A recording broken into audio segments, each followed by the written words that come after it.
Amables oyentes, vamos a leer nuevamente la palabra de Dios en el libro de los Hechos de los Apóstoles.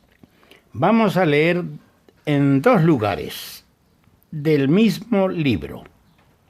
Los Hechos de los Apóstoles, capítulo 16, versículos 1 al 5.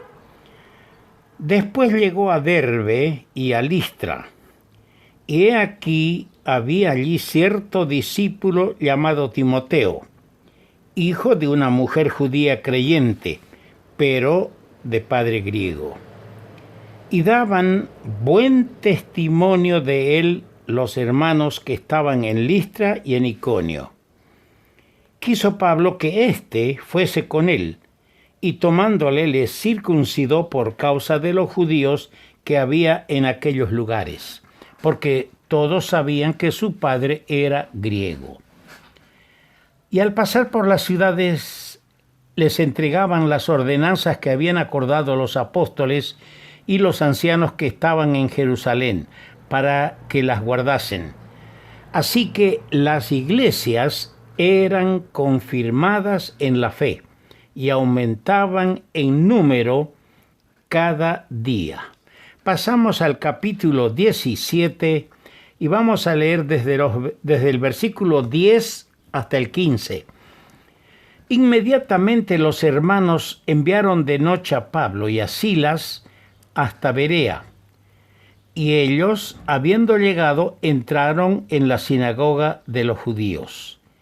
Y estos, los de Berea, eran más nobles que los que estaban en Tesalónica, pues recibieron la palabra con toda solicitud, escudriñando cada día las Escrituras para ver si estas cosas eran así. Así que creyeron muchos de ellos, y mujeres griegas de distinción y no pocos hombres. Cuando los judíos de Tesalónica supieron que también en Berea era anunciada la palabra de Dios por Pablo, fueron allá y también alborotaron a las multitudes. Pero inmediatamente los hermanos enviaron a Pablo que fuese hacia el mar, y Silas y Timoteo se quedaron allí. Y los que se habían encargado de conducir a Pablo le llevaron a Atenas, y habiendo recibido orden para Silas y Timoteo de que viniesen a él lo más pronto que pudiesen, salieron. Hasta aquí nomás la lectura de la palabra de Dios. Ganas nos sobran para seguir leyendo en este mismo libro de los Hechos y en la primera carta y la segunda carta de Pablo a Timoteo, cosas que nos hacen ver con más certidumbre quién era Timoteo, el joven pastor. Ese será nuestro tema. Timoteo. El apóstol Pablo, en la primera carta que le escribe a Timoteo, en el capítulo 4, versículo 12, le dice estas palabras tan alentadoras, tan animadoras, que a través de los siglos ha incentivado, ha dado fortaleza a nuestros jóvenes cristianos. Ninguno tenga en poco tu juventud. Nadie está llamado a menospreciar a ningún joven, a ningún hermano o hermana que tenga la vida en la flor, como es la juventud. Lamentablemente llegamos a cierta edad y creemos o nos olvidamos que fuimos niños, nos olvidamos que fuimos jóvenes. Es por supuesto, las épocas que nos tocan vivir los unos de los otros son distintas, las costumbres, el mundo está en una etapa siempre de transición y cambios. Lo único que no cambia es la palabra de Dios, que permanece para siempre. Pero nadie debe menospreciar, porque sea joven, tenerle en poco. Timoteo, ese va a ser nuestro tema. Timoteo, el joven pastor. Timoteo era un joven excepcional, espiritual y capaz. Deducimos esto, colegimos esto, por las cartas que Pablo le escribe a él, por los datos que aportan las Escrituras en el libro de los Hechos y otros libros del Nuevo Testamento. Esto, como corresponde a esta condición excepcional de este joven, fue debidamente reconocido por sus hermanos en Cristo. Y debería ser así. Estos hermanos jóvenes que están apegando sus vidas cada día al Señor, que son espirituales, que estudian la palabra, que colaboran, deben recibir nuestro reconocimiento, nuestro decidido y solícito apoyo. El caso de este joven es frecuentemente, y esto lo hemos notado con el correr de los años y las experiencias que hemos vivido en decenas de iglesias. El caso de este joven excepcional Timoteo es frecuentemente invocado por muchos hermanos jóvenes. Dicen, como Timoteo, nadie debe tener en poco a los jóvenes, y empiezan los argumentos. Pero son jóvenes, por lo general, carentes de su capacidad y espiritualidad. Es decir, estos jóvenes que presumen y que invocan a Timoteo como ejemplo para ellos ocupar posiciones en la iglesia, son jóvenes carentes de la capacidad y la espiritualidad de Timoteo. Ellos quieren justificar sus pretensiones de ocupar posiciones que no les corresponden las iglesias, y posiciones y actividades para las cuales ni han sido llamados por el Señor, ni reúnen las condiciones espirituales, condiciones que son necesarias para ocupar esos lugares en la congregación.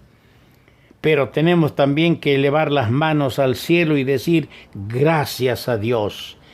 También hay jóvenes como Timoteo en nuestras iglesias, jóvenes espirituales, jóvenes que aman las cosas del Señor, jóvenes que procuran profundizar en el conocimiento de la doctrina, jóvenes capaces e idóneos. Y estos deben ser reconocidos y ayudados por nosotros en todo sentido. Vamos a hacer un esbozo de los rasgos espirituales de Timoteo, el joven pastor. Yo quiero que veamos por lo menos 7 cosas que nos van a esbozar para poder ver quién era Timoteo en la parte espiritual. Primero, hemos leído en el versículo 1 del capítulo 16, había un cierto discípulo llamado Timoteo. Era un discípulo del Señor Jesucristo. La palabra discípulo quiere decir un aprendiz. Y créame, nunca vamos a dejar de ser discípulos si queremos ser eficientes en la vida cristiana y en la obra del Señor. Vamos a ser siempre, hasta el día que cerremos nuestros ojos o hasta el día que nosotros escuchemos la voz de mando del Señor convocándonos a la eterna reunión. Vamos a ser aprendices. Y un aprendiz es uno que aprende antes de enseñar. En Romanos, el capítulo 16, el versículo 21, el apóstol le llama Timoteo mi colaborador. ¿Qué es un colaborador? Es uno que trabaja con otro. Si yo veo a un hombre que está cargando un camión con leña y yo me pongo a cargar, soy un colaborador. Uno que trabaja con otro. Pero aquí hay algo lindo. Aquí tenemos un caso de un joven y de un anciano trabajando en armonía y en comunión. Ah, qué lindo cuando desaparece de nosotros los viejos esos desaires que hacemos a los jóvenes y que rompen la armonía y a veces terminan rompiendo la comunión. Qué lindo es cuando el joven ocupa su lugar al lado del anciano para trabajar en armonía y en comunión en la iglesia. En tercer lugar, en 1 Corintios 4:17, Pablo le llama hijo amado. Claro, si leemos solamente 1 Corintios 4:17, vamos a pensar que Pablo era casado y tenía hijos. Él le llama hijo amado, pero cuando vemos la introducción a su primera epístola a Timoteo, capítulo 1, verso 2, la segunda epístola, capítulo 1, verso 2, nos damos cuenta que era hijo, pero hijo en la fe. Qué lindo es cuando un viejo ha ganado almas para Cristo, ha enseñado a esos jóvenes las cosas de Dios, y esos jóvenes han crecido escuchando buena y sana enseñanza. Y pueden decir, este es mi Padre espiritual.